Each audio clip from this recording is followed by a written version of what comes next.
अबे बहुत ज़्यादा, हम बहुत बच के आए, बहुत। एक घर के अंदर पथराव हुए, एक घर के अंदर घुस गए हम लोग। अंदर घुसे हम कम से कम 15-20 लोग घुसे थे। उसके बाद बाहर से जो है फिर उन्होंने आग लगाने की कोशिश करी, पथराव करे, सब कुछ करा उन्होंने। बड़ी मुश्किल से जान बचा के आए हम लोग। हल्द्वानी में हुई हिंसा के पीछे की पूरी स्क्रिप्ट पहले से ही लिखी गई थी, क्योंकि अचानक इतने पत्थर व ईंटें कहां से आ गए, ये अपने पीछे सवाल खड़े करते हैं। अवैध रूप से बनाई गई मजार में बुलडोजर क्या चला, मौजूद टीम पर पथराव, पेट्रोल बम गिरने लगे। हालात ऐसे हो गए कि टीम को बचना मुश्किल हो गया। जहां जिसने जगह पाई वहां अपना जान बचाने के लिए छिपना पड़ा, लेकिन उपद्रवियों ने फिर भी पेट्रोल बम फेंकने बंद नहीं किए। कई सुरक्षाकर्मी पूरी तरीके से घायल हो गए। इस पूरी घटना में अभी तक 4 लोगों की मौत भी हो गई है। हिंसा के समय उपद्रवियों ने टीम की गाड़ियों पर हमला बोला और उसको आग के हवाले कर दिया। बताते चले कि इस पूरी घटना में सीएम धामी अब एक्शन में है। बवाल के बाद धामी सरकार ने उपद्रवियों को देखते ही गोली मारने के आदेश जारी करना पड़ा। साथ ही सरकार दंगा में शामिल लोगों पर कार्रवाई करने के लिए आदेश दे दिए। इसके बाद मौके पर भारी पुलिस बल तैनात करना पड़ा। साथ ही कई टीम दंगा वाली जगह की सीसीटीवी फुटेज खंगाल रही है। अब इस मामले में जिला अधिकारी का बयान सामने आ गया है।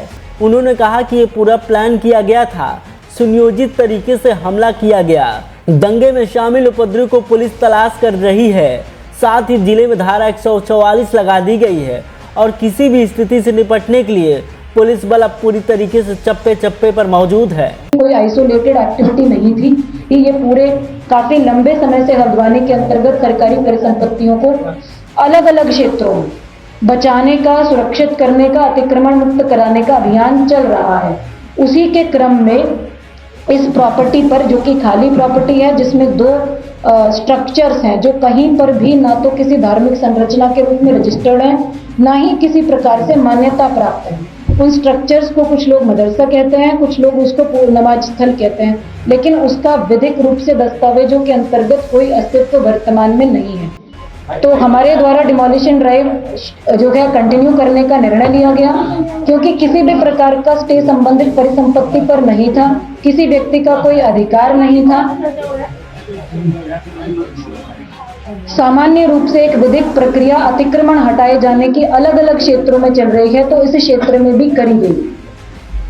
इसको हमारी टीमें मूव हुई, हमारे रिसोर्सेज मूव हुए, किसी को कोई नुकसान नहीं पहुंचाया गया, किसी को प्रोवोक नहीं किया गया, किसी को जो है उकसाने की कोशिश नहीं करी गई, किसी भी प्रकार की कोई ऐसी एक्टिविटी करने की कोशिश नहीं करी गई जिससे कि जन संपत्ति की हानि हमारी टीमों के माध्यम से या प्रशासन या पुलिस के माध्यम से हो।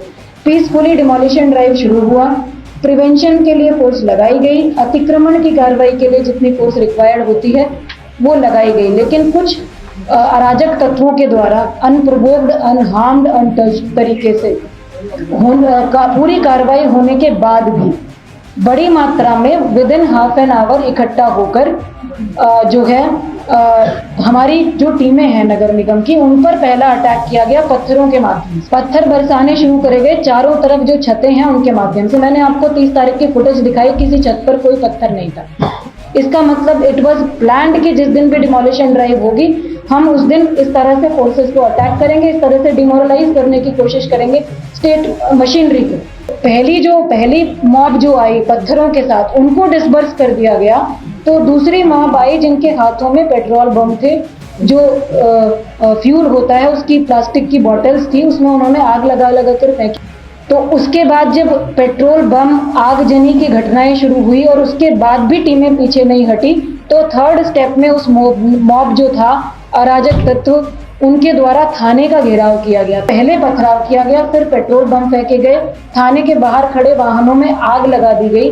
उसके बाद भी जब वो मॉब डिसबर्स नहीं हुआ तो कुछ जगह से ये सूचना आई कि जो रिवॉल्वर होते हैं या वैध या अवैध है वो सब जांच का विषय है।